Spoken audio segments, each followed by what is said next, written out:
on slope. So this first part here should be a bit of review, finding the slope of a line given a picture. So taking a look at this, if you haven't completed 1, 2, and 3, let's go ahead and do it now. Okay, 1, 2, 3 there. Work with your partner. Cole and Patrick, you guys get 2, and number 3, we'll go with Chelsea and Alan. You guys get number 3. Go at it.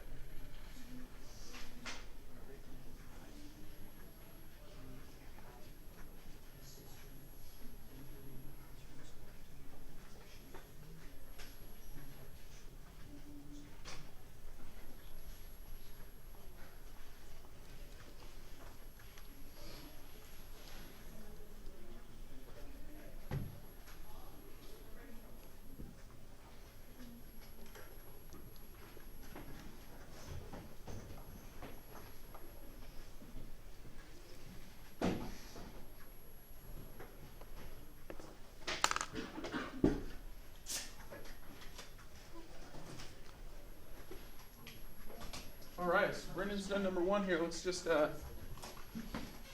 double check it. Notice his picture, it falls from left to right. Okay, so if we're reading this graph from left to right, remember as it falls from left to right, that's a negative slope. So a quick review, if it's going down from left to right, we think of it as a negative slope, so drops down 5, so that's negative 5. We always go to the right, so over 3, negative 5/3. If it's going up from left to right, recall that is what type of slope? Positive. What's this? Flat line? Oops, it's not much of a flat line. Okay, let's try that again. We call that what slope? Zero slope. Okay, and remember that's when you have a number over 0. Okay, so 0, or my goodness, what am I doing there? Flip that around. Dude. All right, because 0 over a number. Okay? And this guy straight up and down, call from yesterday is undefined. Well done. Undefined. And that means the 0 is under the absolute, or under the fraction bar there.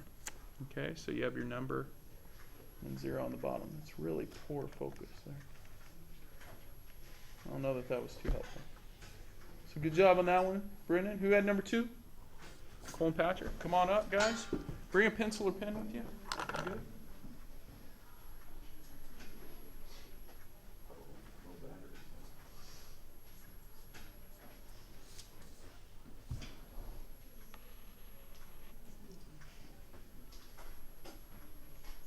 This should be our quick review, so if you're struggling, make sure you act real quick. Add to our slope here.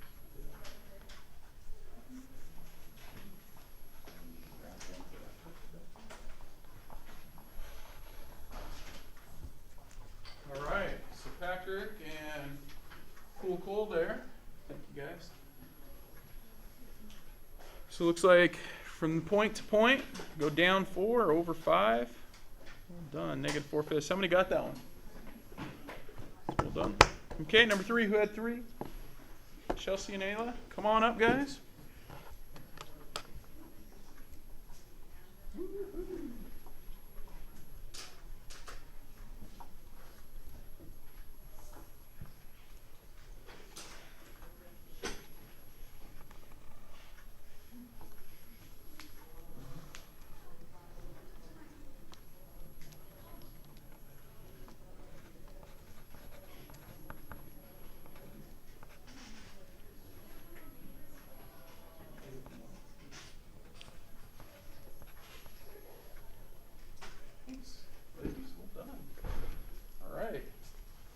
So, Chelsea and Ayla here.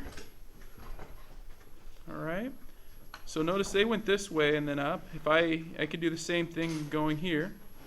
Well done. Up 6, over 4, and then really good job. They reduced it there. Always go 3 halves. And notice with the 3 halves, that means if I go up 3 and over 2, I should hit that line. So 1, 2, 3, and over 2. Hey, I'm on that line again. Just gives me smaller steps. Everyone see that? So 6/4, same thing as 3/2. You just hit the line in different spots. Okay. Any questions there? Hoping that's a review. Okay, so let's try this next part. I want everyone to take a look at example 2. Example 2 says find the slope of a line given 2 coordinates or 2 points. So we're adding these things into our notes, right? So the work we do here, I want to go to your notes. Now, this first one you can kind of just watch as I go through it. Okay? Number 4, I'm going to do it kind of the inefficient way. In math, we like to be efficient. We want things to go as quickly as we can.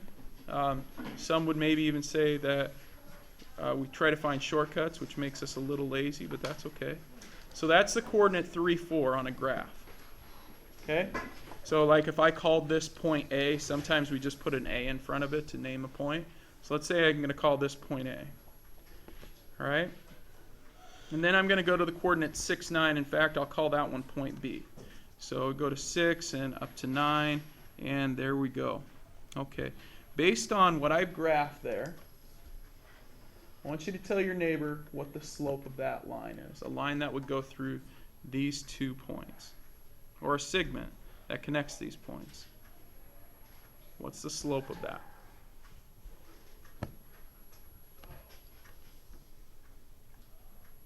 You can hear the crickets right now. Kind of tough to see. So when it's tough to see, when you guys are just staring at it there, it's tough to see, these measuring sticks help out. So we're going from there to there on the measuring stick. How far is that? What's that? Yeah, it's 5. It's a little easier if you use the measuring stick, right? Which we call the y-axis. Okay?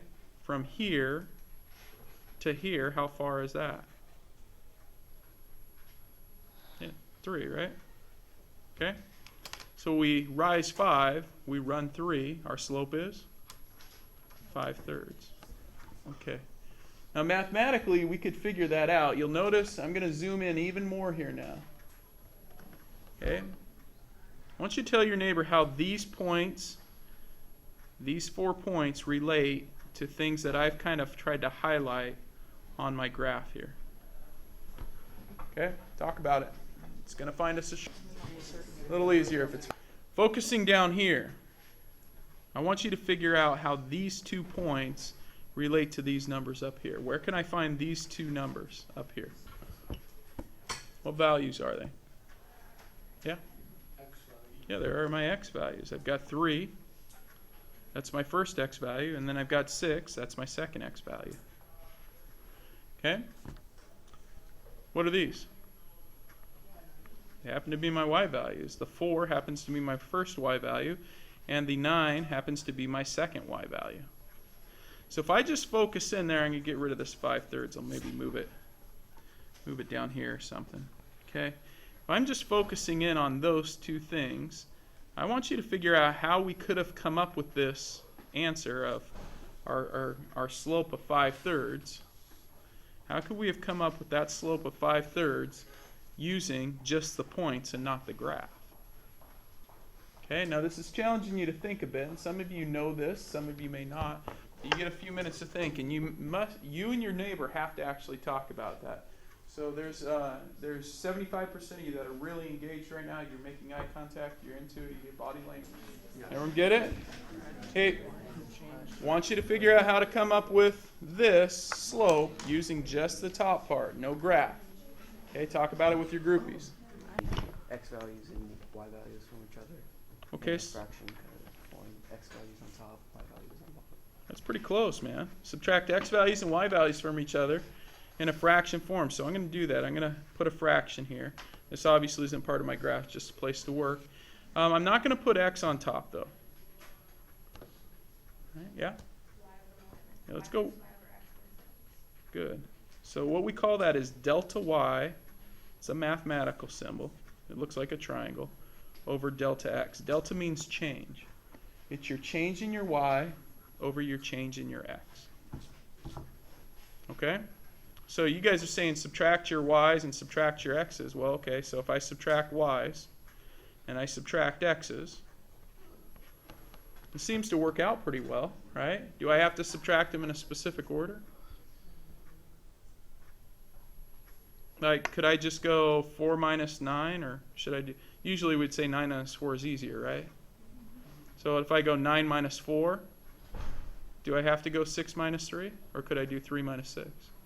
Yeah, 6 minus 3. Yeah, let's check the order. 9 minus 4, 6 minus 3, that gives me 5 over 3. That's what I want. Everyone agree? Let's just say I keep 9 minus 4, but let's switch the bottom. 3 minus 6, what do I get now? I get a negative. I get a negative slope, which I don't want. So order does matter, right? We're missing some pieces here. How do we tell what order to use? Lily? Yeah, let's use y2 minus y1. So the second y value minus the first y value over the second x value minus the first x value. Okay, that now tells me I have to go in this specific order. I'd have to do the 6 minus the 3. Okay, there's my x1, or y1, or excuse me, y2, y1, x2, x1. How many are with me on that? Okay, that's a pretty good formula. How many knew that formula before you walked into class today? Some of you did? Okay, how many think you get it? Okay, well here's the deal. Here's what just to make sure we're clear on it. Could I have went 4 minus 9 and 3 minus 6? So really in this case we would be doing y1 minus y2 over x1 minus x2. Would that have been okay? Some of you didn't know the formula. You're just figuring. What's that give me? Negative 5 over negative 3, which is? 5 over 3. Yeah, negative divided by negative is positive. So did it matter? That didn't matter as long as the 1s both went first and the 2s both went second, or the 2s both went first and then the 1s both went second. That's what's important. Everyone get that? Okay, this is how your books will explain it. They'll always put it in that order. The second minus the first. Okay? But you get to choose which one's called the first and which one's called the second. I just randomly chose those. Okay. So it's easier if we can use a formula for these. So right now what I want you to do is using a formula, I want you to calculate using our slope formula. I want you to calculate the slope for number 5. Okay? Give it a shot, best you can. Comparing your answers with your neighbors. What? Yeah. How? Because 1, that's 15, and that's 5, 15 plus 5. Wait, what did you get?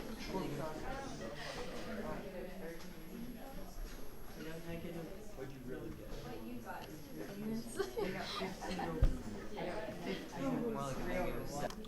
Negative. I don't know if it's supposed to be negative or positive, but I got negative. Okay. No, it's negative 3. Okay, how many have an answer? You'll go with. All right, let's see if it's right. Now, there are a few places where we can make mistakes when doing this. First thing I like to do is just label my points. I generally just call the first point they give me x1, y1, the second one they give me x2, y2, just for ease for me. You didn't have to. You could have called this the second, this the first. Doesn't matter. And then what I do in this formula, I put locations with parentheses. Whenever you're substituting or putting a value in to a formula, use parentheses. Okay, and sometimes it'll feel like it's a waste of time, but sometimes it saves you from making a mistake. You'll notice there are 4 places I need to fill, like four rides or 4 seats on a ride. Okay, and notice the minus signs are already there. So when I plug these in, this is y2, which is negative 8. This is y1, which is 7. This is x2, which is 3. And this is x1, which is negative 2. Now this is a place where some of you will have made the mistake, possibly. It's a double negative there. Now when you don't put these spots in, these parentheses, what you end up doing is accidentally forgetting the first negative or forgetting the second negative, and you just have 3 minus 2 here, which when you have a double negative is actually 3 plus 2. So the bottom is 5. right? Two negatives make a positive, or the two mark rule there. Negative 8 minus 7, or negative 8 and negative 7, if we count our negatives, is negative 15. And negative 15 over 5 is negative 3. Which as a slope means negative 3 over 1, right? We'd write or drop 3 and then we go over 1 to the right. Now we still write that like that, but when we apply it to a picture, we go down 3 and then over 1. That'd still be our picture on it, though we still write it like that. Now, how many got negative 3? Did anyone make this mistake right here? A couple of us? That happens. It still happens in classes. So just be careful. I like to put the 4 spots. Sometimes it feels like a waste of time, which I know that your time is valuable, and you guys want to make sure you're trying to get all your work done as quickly as can, but throw those spots in there. Okay, give number 6 a go. I'll be walking around. Ask me questions.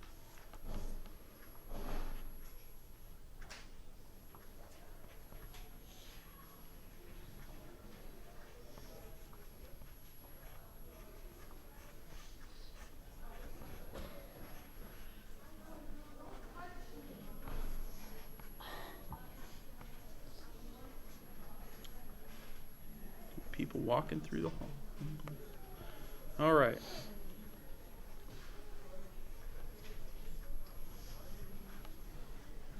Well, that comes up a couple times here.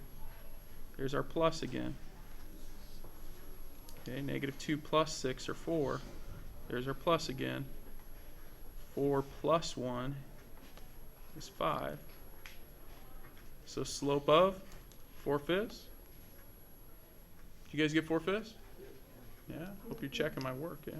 4/5. Hey, I want everyone on their paper right next to that one. I want you to draw what the picture would look like if you went from point to point. Start at a point, quick slope, end at a point. Doesn't have to be an amazing picture on graph paper or anything. So you start here. What do you do to get to the next point? Use arrows, little vectors there.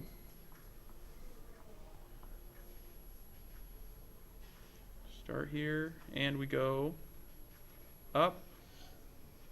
How far?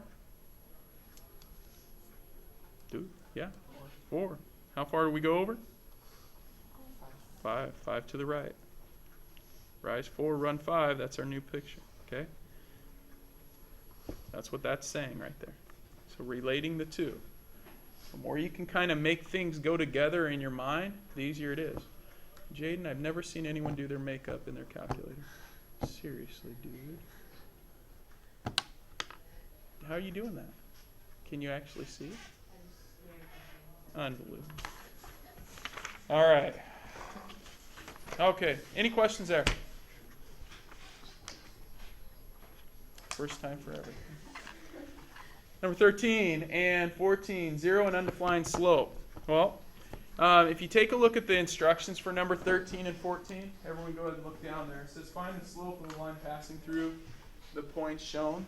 We talked about this a lot yesterday. I'm hoping that you recognize that a flat line is what type of slope? 0. So it's as simple as saying, hey, it's 0. It does not, you cannot say no slope. No slope actually means this. You know, that's kind of weird. Okay, this is 0 slope. This is no slope or undefined. Okay, we write this one as undefined. Okay, I want you to remind yourself, how does this look as a fraction? Where is the 0 as a fraction on this one? And where is your 0 as a fraction on this one?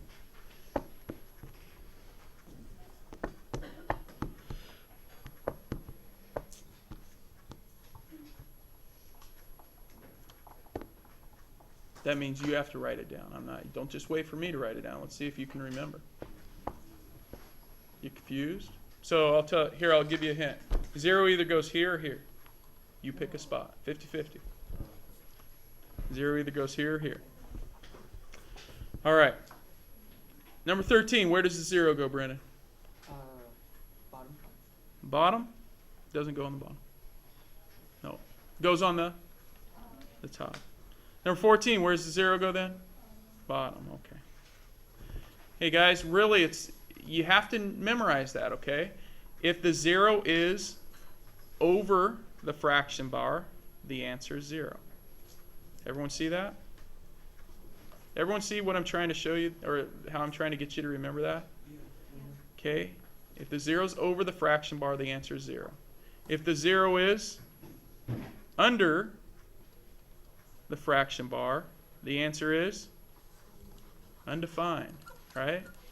If it's under, it's undefined. If it's over, it's 0. Try to remember that. You cannot divide by 0. If everyone try to do like 10 divided by 0 on your calculator. If you don't have a calculator, you may want to borrow one. Yeah. Yeah, it equals error. Right? Not 0 divided by 10. 10 divided by 0 gives you an error. That's because your calculator can't calculate something that's not possible. Okay? Everyone do 0 divided by 10 now. Gives you? 0. Okay? All right. So this one has 0 over a number. This one has a number over 0. All right. Note the difference. Okay. I think it's about time. I want to do one more thing with you. Everyone turn your paper over, please. One more thing, and I'll let you work the rest of the class. Okay? On the back of the paper says graphing lines given a point and a slope. Okay, I want you to right now try to graph number 16. Given a point and a slope. So there's Bobby's. Okay? Nice. I like the way Bobby actually put 3 over 1 here for a slope. So plotting 5, 2. And what I like you to do when you're plotting your points, he's done a good job at 1, 2, 3, 4, 5, and then up 2. Go ahead and circle that point. That tells me where you started. That's no mathematical symbol. It's just when I'm checking your paper, that tells me, hey, McCoy, I started right here. Okay, and then from that point, it looks like 1, 2, 3, and over 1. 1, 2, 3, and over 1. Now, I like the way that Bobby's filled the whole page. So once he starts seeing the trend with these 2 points, then he can start going down and finish up that trend. Okay? 2 suggestions I'd have. One is using a straight edge. So I've got rulers so to connect the points, but it's kind of a straight line there. And then putting arrows on the end because it goes on forever. That's really well done. Okay. Any questions? Or if you need help, make sure you ask, and I can address some more things. Thanks, Bob. Okay. Guys, let me just caution you on a mistake I see every year with very bright algebra students, which you have proven to be very bright students. I see mistakes every year with this. I mean, when I'm plotting points, what comes first? The X value. Okay, earbuds out, Secret Service people, take them out. Listen. When I'm plotting points, X comes first. Correct? Okay, so -2, +1. Now, a lot of students, because they get so used to slope as being y over x, so the y the first thing, a lot of students will go -2 positive, or -2 +1 right here. So if you've done number 17 and you plotted your initial point right there, you made the mistake. Okay? Remember, it's x, y when you're plotting. And then from that point, go down 2, because it's a negative slope. So go down 2 and over 1. Down 2 and over 1. And continue that pattern out. Please don't give me any mini-me graphs. Mini-me is where you just kind of cut the graph off. Okay? You definitely don't want that. All right, and then use some kind of straight edge. Okay? Some kind of straight edge there to graph her up.